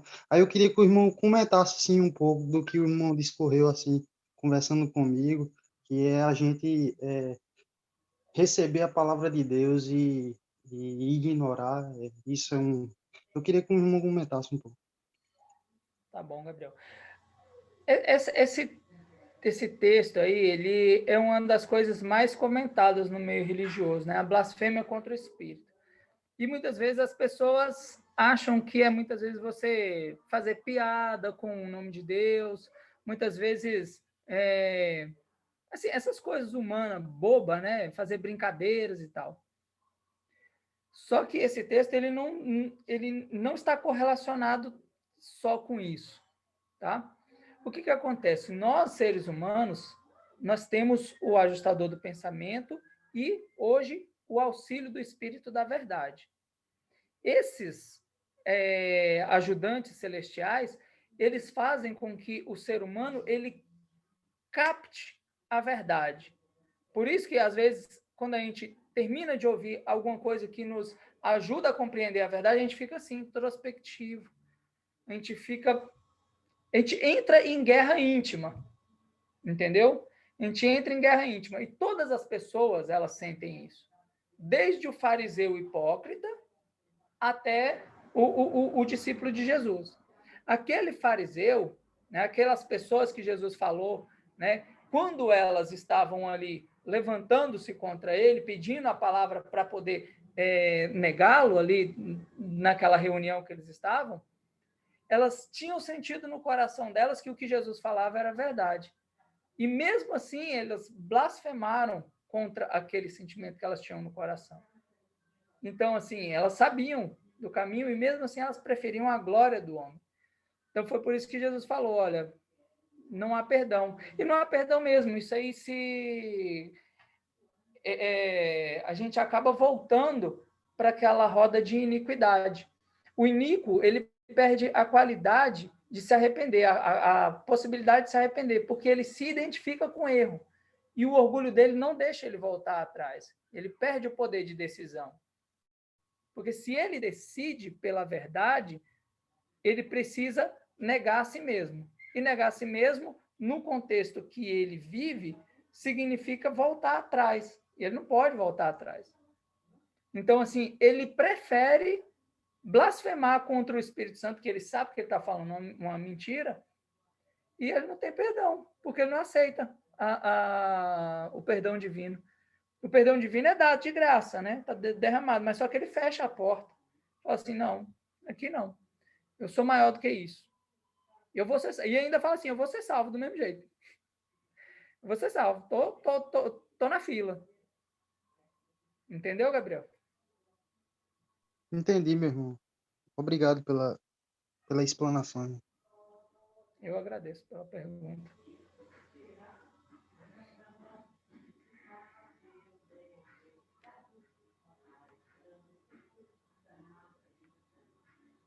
Eita, já é 9. Nossa, o tempo passou rápido. Viu? Ah, não, é 8h39. Meu relógio mudou aqui, ó. É Foi rápido, 8h39. né?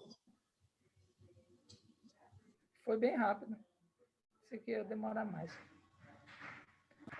Mais Adriano, alguém, gente? boa noite a todos. Ô, Luciano. Está me ouvindo bem? Ouço. Eu queria que você também comentasse, dentro de tudo que você já falou aí, a respeito da salvação, no sentido que, às vezes, a pessoa relaciona muito a salvação com obras, né?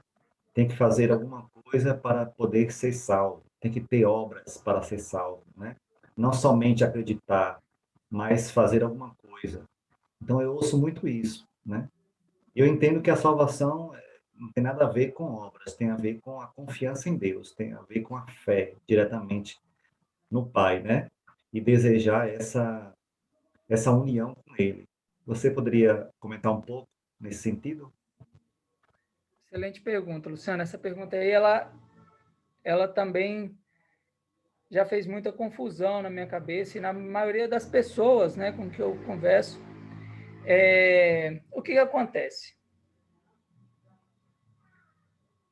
As obras, elas seriam, por exemplo, eu nunca tomei a decisão de seguir a Jesus, né?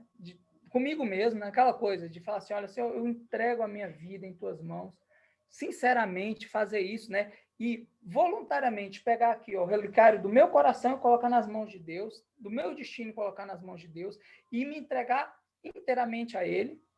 Eu não passei por um novo nascimento, mas eu começo a respeitar mais as pessoas, eu começo a ser uma pessoa que fala menos palavrão, eu começo a ser uma pessoa que fala manso, eu começo a ser uma pessoa que até fala de Deus, entendeu? Olha, Deus é bom, né? Deus é maravilhoso, coisas genéricas. E são obras, são coisas que eu faço, mas dentro do meu coração eu não virei a chave, tá? Então, assim, essas obras, elas não salvam. Isso aí não salva. O que salva é o novo nascimento, é a pessoa realmente querer e ela se entregar. Isso tem que ser voluntário. Então, a pessoa pode fazer a obra que ela quiser, ela pode doar todo o salário dela para a instituição de caridade, ela pode fazer o que ela quiser. Pode ser a melhor pessoa do mundo, mais gostosa de conversar, amorosa, mas ela precisa entregar a sua vida a Jesus. Tá? E tem também o outro lado da moeda, a pessoa que entregou a sua vida a Jesus de todo o coração, mas que ela tem ali muitos defeitos dentro dela, entendeu? Ela ainda tem muitas concepções erradas e ela tem dificuldade de aprender as coisas. Não é porque ela não tem assim acesso à informação, porque ela tem dificuldade. E aquela pessoa continua cometendo alguns erros, mas ela já fez a mudança interna. Né? Ela está apenas colhendo frutos de uma árvore antiga que está plantada no coração dela, mas que já foi arrancada a raiz. O que acontece? Essa pessoa que ainda continua errando, ela já entrou pelo caminho da graça, pelo caminho da salvação. Ela pegou a graça de Jesus e falou assim, aqui eu não sou. Mas ela não deixou de ser pecador. Eu não deixei de ser pecador. Você, nem, acho que ninguém aqui deixa de errar. O problema é que quando eu percebo um erro, eu falo, opa, isso não é legal. Mas não é eu me converter desse errinho aqui que vai ou doar alguma coisa para o outro, ou falar de uma maneira doce, cantarolando para as pessoas, que vai. Não são as obras, são as minhas decisões. A principal delas, né, a sine qua non é, Senhor, tá aqui, ó. Isso aqui sou eu. Isso aqui é meu destino. Isso aqui é meu coração. Isso aqui é minha mente. Eu estou colocando nas suas mãos. Agora, faz em mim a sua vontade. O que vai acontecer? Ele vai falar assim, olha, eu vou te colocar no caminho. Ele vai aumentar a sua fome espiritual. Ele vai fazer... E você vai buscar, cada vez que passa, ouvir alguém que fale a verdade para você. Porque você vai falar assim, cara, quando eu escuto alguém falando, é mais fácil do que quando eu leio. Porque eu consigo compreender melhor. E quando eu consigo compreender, eu falo assim, caramba, precisava disso. Eu aprendo uma coisa hoje, né? Quando alguém chega para mim e me puxa a orelha, eu falo, obrigado, cara. Precisava ouvir isso. Mas antes, não.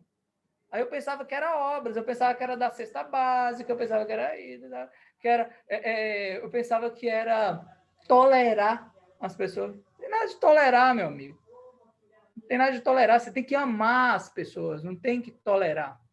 Você só ama quando você se interessa pelo bem-estar dessa pessoa eterno. Você se interessa por ela como um todo. E você sabe que a única coisa que pode salvá-la é a verdade. Então, assim, não são as obras, Luciano, desconectadas de Deus. Mas aquela pessoa que renasceu, ela tem como exercício de vida dela exercitar a sua obra, exercitar a sua fé. A principal delas é buscar conhecimento e ir mudando a sua forma de vida. Entendeu? Isso é prazeroso para ela. Porque quando ela faz isso, parece que está tendo um sentido novo na vida dela. Parece que ela está fazendo algo na eternidade. Entendeu? Eu acho que, não sei se ficou claro, mas a questão das obras é isso aí. Obrigado. Entendi, sim.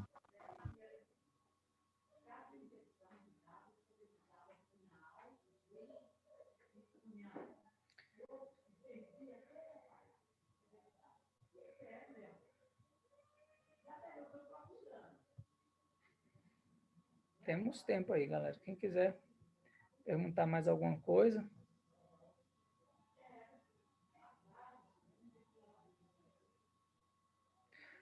Bom, então, não sei se alguém mais vai falar, né? Se alguém não for falar, vou parar de gravar. Eu comentei com a Lília ainda agora, né, aqui no chat, que esses nossos encontros aqui aos domingos está sendo muito bom, né? E podíamos até sugerir a ela, né, sugerir que fizéssemos isso todo domingo, né, intercalando com outros palestrantes. Você já deu o passo, né? Esse é o segundo encontro, sua segunda palestra ao domingo à noite, e eu acho que não custa nada a gente voltar aqui no próximo domingo, né, com você novamente ou com outros palestrantes, né?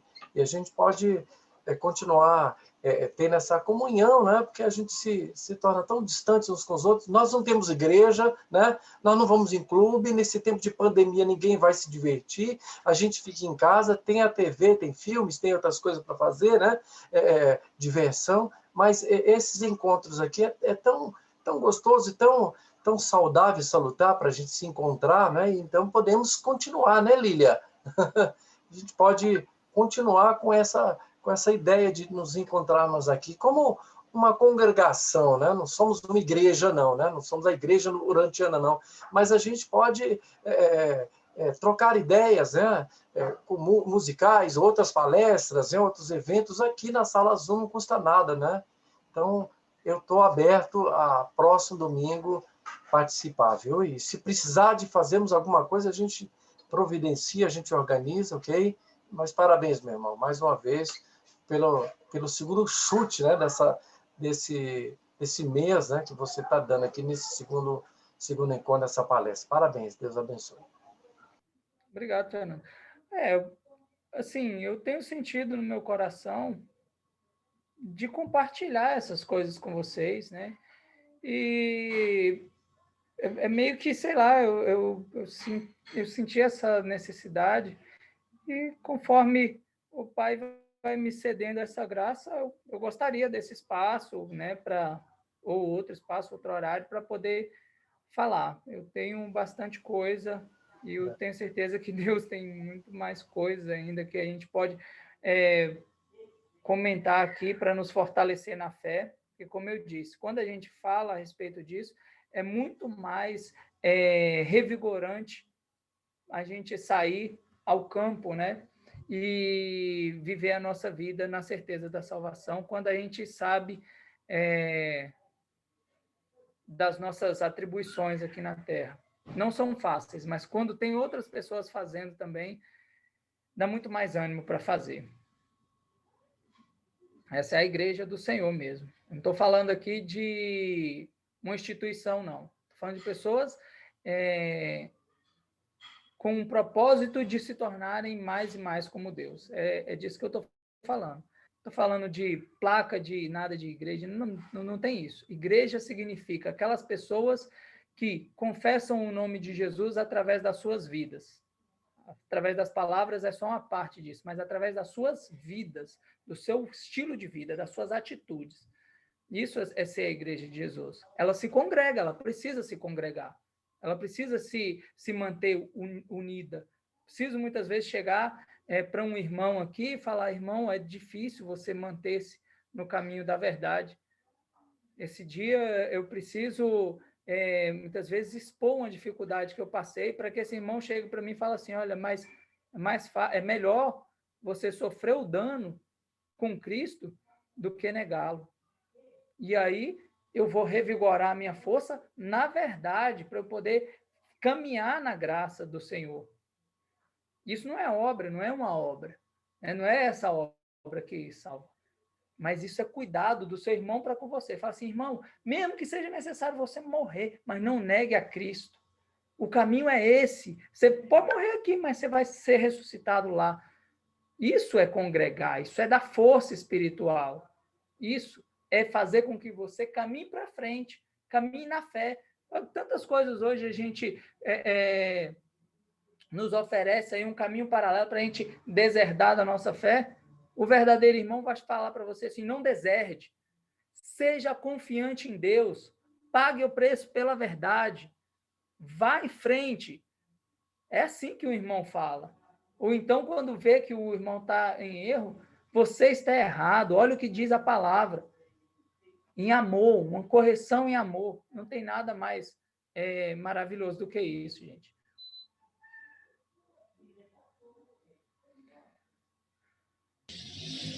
Então, o livro de Urântia, ele diz que nós formamos igrejas, vamos dizer assim, né, institucionalizadas no passado, porque nós somos seres gregários, né? Nós gostamos de estar juntos, e quando nós estamos juntos, a gente incentiva um ao outro na caminhada. Nós não caminhamos sozinhos, nós temos a nossa religião pessoal, tudo bem, mas quando nós estudamos, por exemplo, aí no caso o livro de Urântia, e as palavras do livro, elas nos incentivam muito a caminhada, e quando nós vemos isso juntos, um incentivando o outro, é muito bom. Dessa maneira é a igreja, né? Vamos dizer assim, que é igreja congregação, que você diz assim, que congrega os irmãos. Mas Jesus falou, né, que nós podíamos nos reunir para lembrar ele, para lembrar a vida dele na terra. Nós podíamos nos reunir e fazer alguma coisa e simplesmente nos reunir nesse propósito, não é? E esse propósito faz com que a gente incentive o caminho, a salvação da alma. E também porque a gente sente necessidade disso. Né? Que nós estávamos acostumados numa igreja anteriormente, tínhamos os rituais, tudo, a gente viu que algumas coisas não estavam... Agora existe uma outra revelação. E essa revelação precisa ser conhecida, né? Então, é bom nesse sentido, assim, também, de a gente se reunir e aquele que tiver mais propício, no caso você, tem sentido, né? Então, ou mesmo alguém que queira ali colocar alguma coisa, alguma experiência, ou então alguma coisa que tocou seu coração dentro ali da palavra que foi colocada.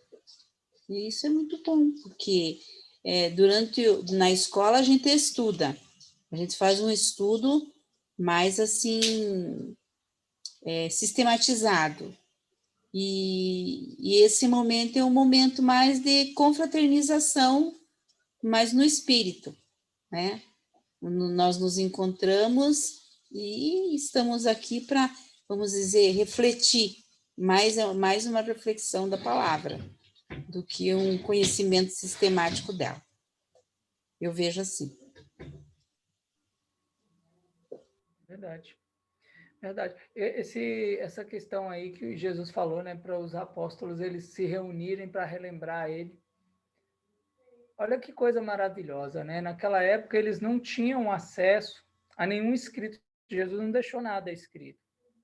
E os ensinamentos dele estavam todos aqui, né, na mente das pessoas.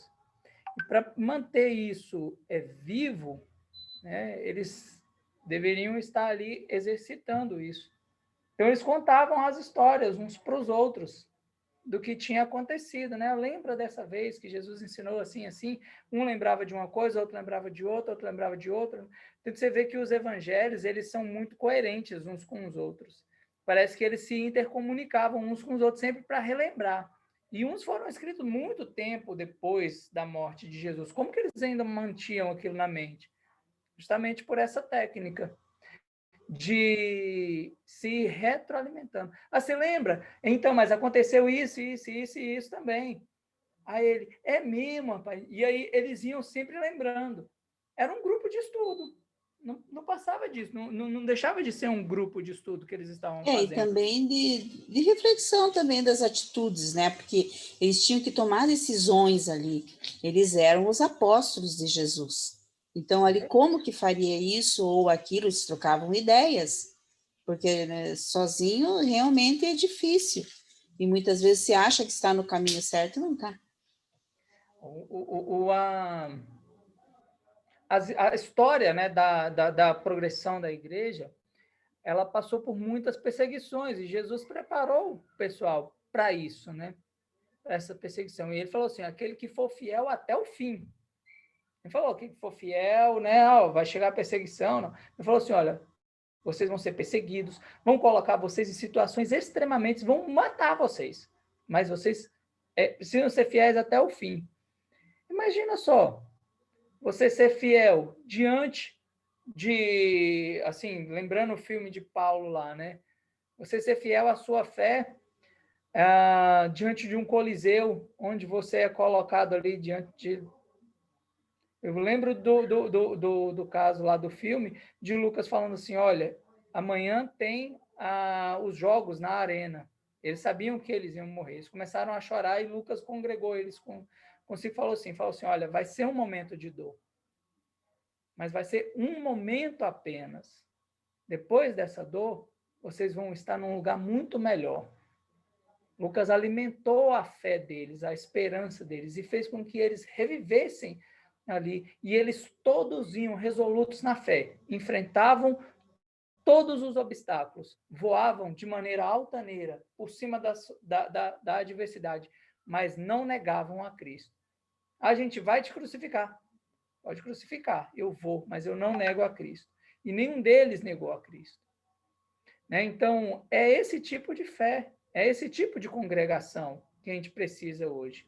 Para que a verdade do livro ela ainda não despertou para nós. Quando a verdade do livro despertar, esse movimento ele vai ganhar uma força tão grande. O livro fala isso no documento 195 ou 196, mas isso ainda está enclausurado. Precisa de pessoas para falar isso, para que as outras, Silvanas, Margaridas, Fábios, Lucianos, eles se despertem como a boca de Jesus, como os olhos de Jesus. Cara, quando isso acontecer, uma nova era de espiritualidade vai acontecer no nosso meio. É assim que a gente começar a viver isso, essa palavra ela sair da estante do coração, ela foi instalada na nossa mente, ela começar a ser vivida por pessoas que decidiram de todo o coração fazer a vontade de Deus. Aí o Urântia começa a viver de novo uma era de engajamento espiritual. E eu digo mais, Adriano, do jeito que as coisas estão indo, é bem provável que tenhamos novamente outra perseguição contra o cristianismo, porque fala-se muito de cristofobia, né? Em alguns lugares, cristãos são perseguidos, né? Em países árabes, na China comunista, né? Em alguns lugares é proibido, né, ser cristão, né? E do jeito que as coisas estão indo, eu não duvido não de que haverá um tempo novamente em que aqueles que ousam dizer-se cristãos vão novamente ser perseguidos. Se não foi impedido que acontecesse no passado, né? No início da era cristã, na Idade Média também, e hoje, né? A gente vê muitos cristãos sendo massacrados, perseguidos, né? Vai também acontecer novamente, né? Porque a ascensão do mal está muito grande e preparemos-nos para isso, né? Se não foi em nossa geração, vai ser num futuro muito próximo. Eu tenho certeza disso, né? E isso tudo faz parte, né, da evolução da humanidade, né? E não vai ser impedido que isso aconteça, mas para fortalecer mais ainda, né, a fé daqueles que um dia estarão fazendo parte, né, da era de luz e vida, né, porque aí o planeta terá entrado, né, numa era maravilhosa. Mas, como também foi dito, né, no mandato de publicação, né, quando essa era, né, essa luz, essa era de luta ideológica passar, os homens vão procurar a Deus, né? E não vai ser por agora, né? Porque o materialismo está muito grande, né? A fé daqueles que acreditam em Deus vai ser provada mais uma vez, né? Talvez não de forma em escala, né? Mas aqui, no coração de cada um de nós, isso já pode ser uma realidade hoje. Entendeu? Talvez não em escala, mas se cada um de nós, né, isso acontecer, essa realidade se tornar realmente a força motriz de cada um de nós, ninguém segura. Começa assim. Começa assim. Esse evangelho ele não tem freio, a menos que você institucionalize ele, como aconteceu com o evangelho de Jesus. As pessoas troquem as palavras, né, por coisas com significado diferente. A menos que você comece a chamar a igreja de Jesus de templo onde as pessoas vão, meu amigo, se você permanecer fiel ao que os reveladores estão falando, o reboliço é grande e a perseguição vem, não tem jeito. Não tem jeito. Jesus, ele causa isso. E a igreja de Jesus é justamente isso, é ele. Não é outra, é ele. Falando as palavras dele. Entendeu?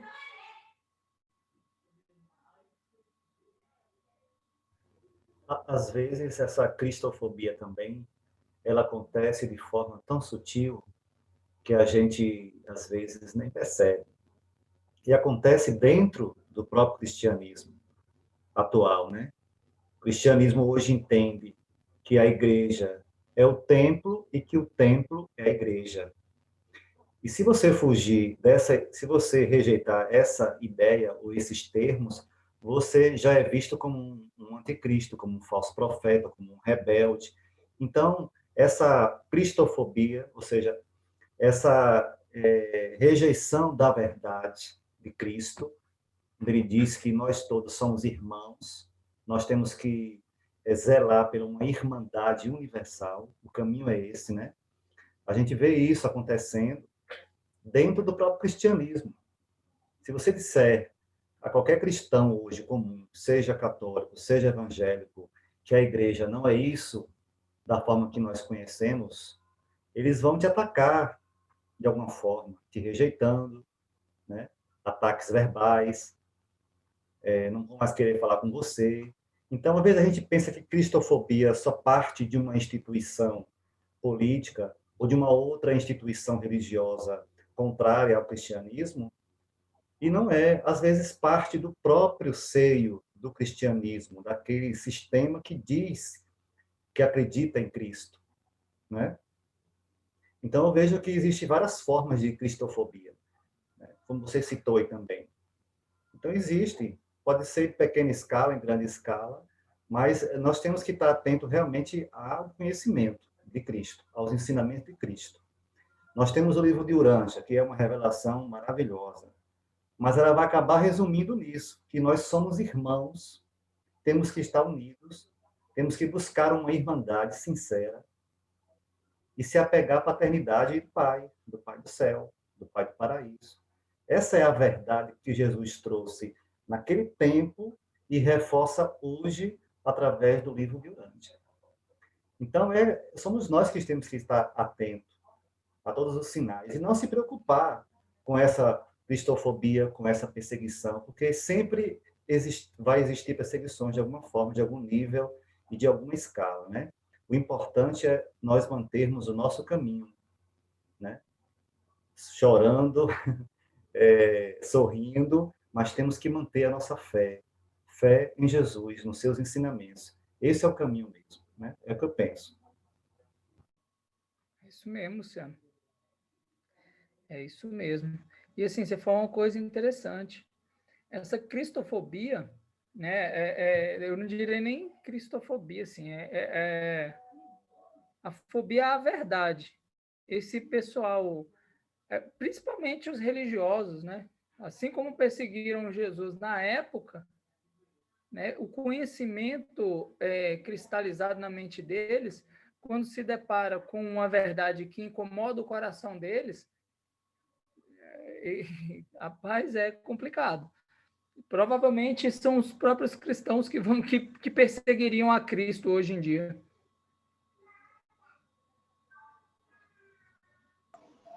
Os perseguidores dos cristãos do passado diziam ser cristãos também, né? Então, isso não foge à regra. Isso. O lance é tentar fugir daquilo que te tira da sua zona de conforto, entendeu? Eu já estou salvo, acabou, É quando você vem com a ampliação dessa verdade, você requer que aquela pessoa ela tenha preservado a sua capacidade de aprender. Porque ela aprendeu, ela saiu uma vez de uma condição de pouco conhecimento para muito. Mas dependendo ali das motivações daquela pessoa, ela se entregou nas mãos do orgulho, até mesmo daquele próprio conhecimento que ela tinha. E o ego já começou a tomar conta.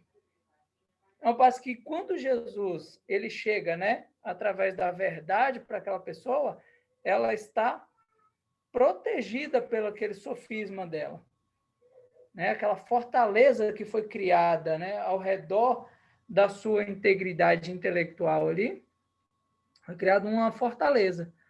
Jesus chega com a verdade e aquela verdade, né, ameaça a base do conhecimento daquela pessoa.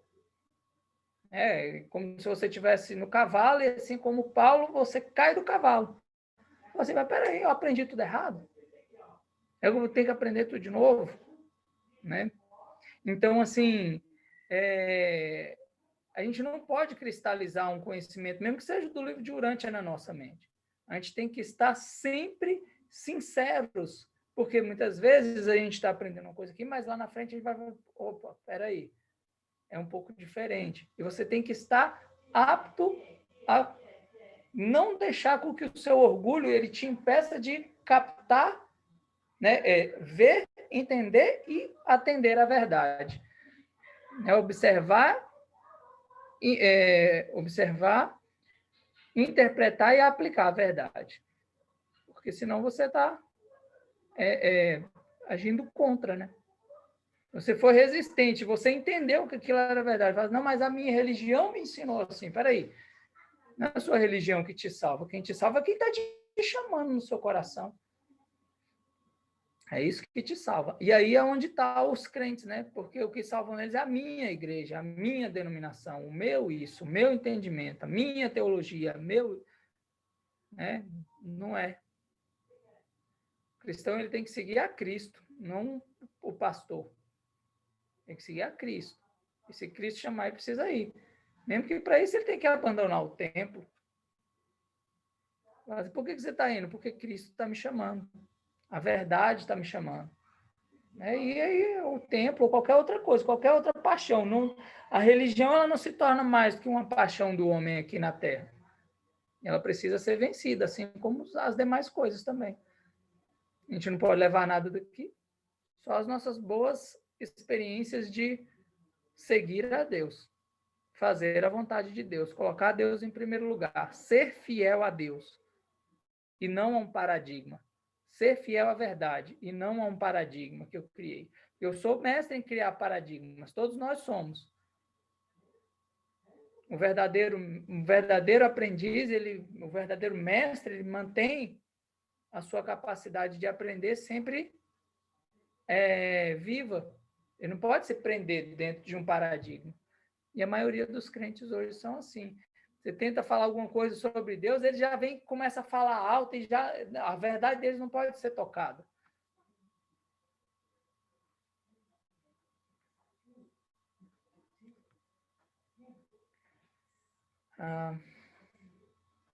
Mais alguém?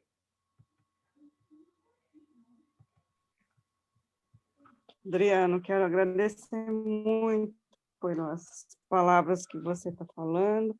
Eu estou refletindo bastante Não é fácil, não, mas é quebrar muito paradigma e ter muita leitura, muito aprendizado. E tudo que você está falando está me ajudando muito, viu? Quero agradecer muito mesmo pelas palavras, por todo esse aprendizado, esses ensinos, essas palavras que você tem para colocar para mim.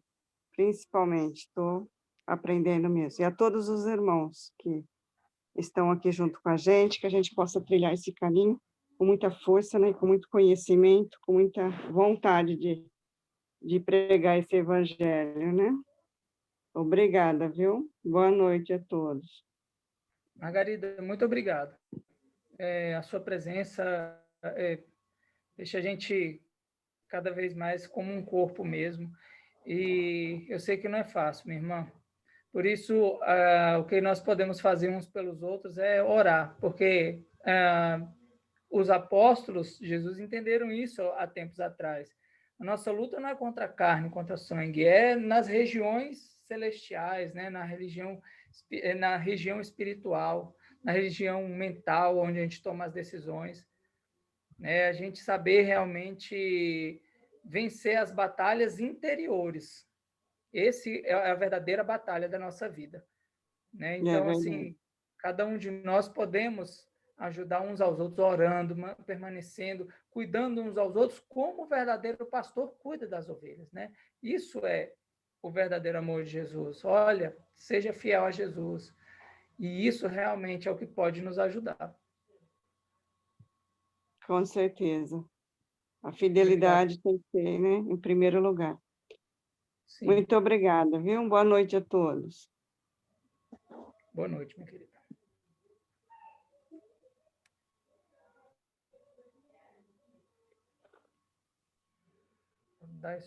Dar stop aqui, então, na gravação. Acho que eu me despedi aqui de vocês, então. Pessoal, muito obrigado pela presença de todos. Fiquem com Deus e vivam esse evangelho. E oremos uns pelos outros. Amém. Boa noite, boa semana. Amém. Obrigado, Adriano. Obrigado, Fábio. Boa noite a todos.